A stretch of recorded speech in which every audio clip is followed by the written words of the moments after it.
मैंने उनको पूछा, अच्छा इतना बड़ा आपको अवसर मिला है, अच्छा जब समय मांगा तो मुझे लगा कि शायद वो कुछ पैसों के लिए आएंगे, कुछ योजना लेने के लिए आएंगे। तो मैंने उनसे पूछा कि आपकी क्या अपेक्षा है और आप क्या करना चाहती है। 7वीं 8वीं कक्षा पढ़ी लिखी वो गांव की प्रधान महिला और बाकी मेंबर तो उससे भी कम पढ़े लिखे थे। वो 8-10 बहनें आई थी, गांव की बहनें थी, पहली बार गांधीनगर देखा था। उन्होंने मुझे जो जवाब दिया, मैं समझता हूं सार्वजनिक जीवन में काम करने वाले हम सबके लिए प्रेरणा है।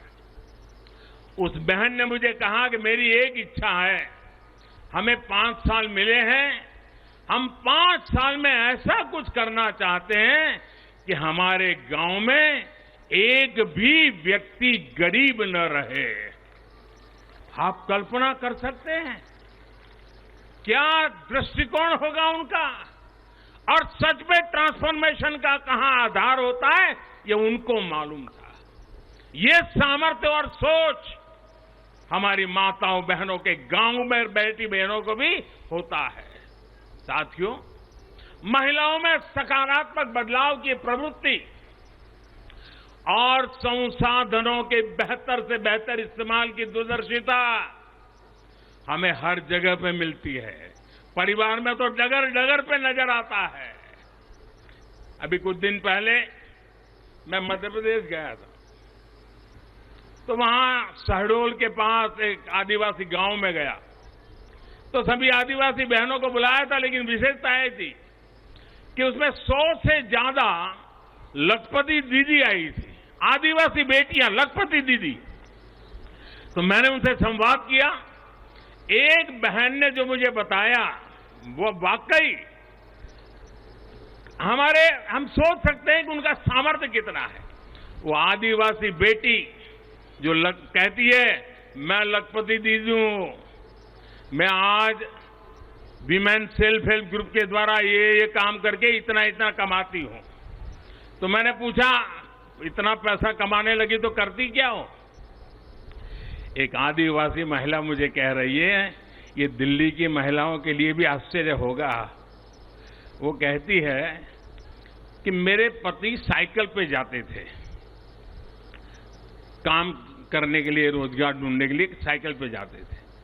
मैं लखपति दीदी बन गई तो मैं उनके लिए स्कूटी ले आई।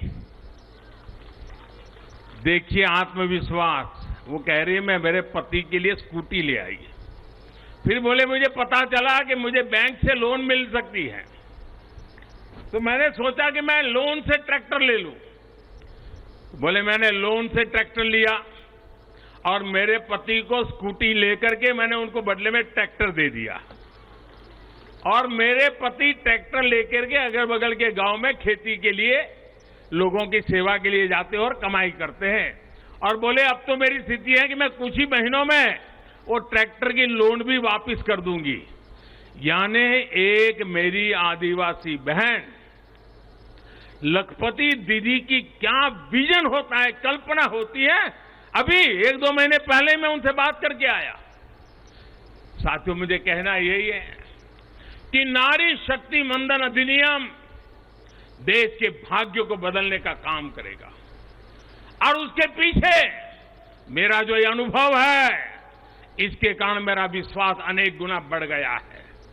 नारी जब कोई भी जिम्मेदारी संभालती है तो उस संकल्प को सिद्ध तक ले जाने के लिए वो जी जान से जुड़ जाती है। इस कानून का सबसे बड़ा लाभ ये होगा कि ये कानून देश की नारी शक्ति में बहुत बड़ा विश्वास पैदा करेगा। देश के लिए काम करने का जज्बा, भारत को आगे बढ़ाने की जो शक्ति है वो कई गुना बढ़ जाएगी। आप गुजरात के डेयरी उद्योग को मैं भली बात ही जानता हूं। ये अमूल वगैरह इतने बड़े बड़े नाम सुनते हैं ना, उसके मूल में सभी महिलाएं हैं जो पशुपालन का काम करती है, दूध के व्यापार का काम करती है, और आज डेयरी को अरबों खरबों का व्यापार उन्होंने बना दिया है।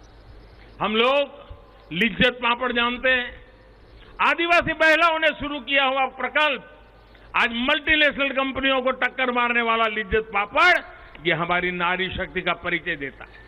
ऐसा हर राज्य में आपको मिलेगा। उनका ये जो कौशल है, सामर्थ्य है, जो भगवान ने उनको नैसर्गिक गुण दिया हुआ है, वे कभी भी खराब क्वालिटी को स्वीकार नहीं करते हैं।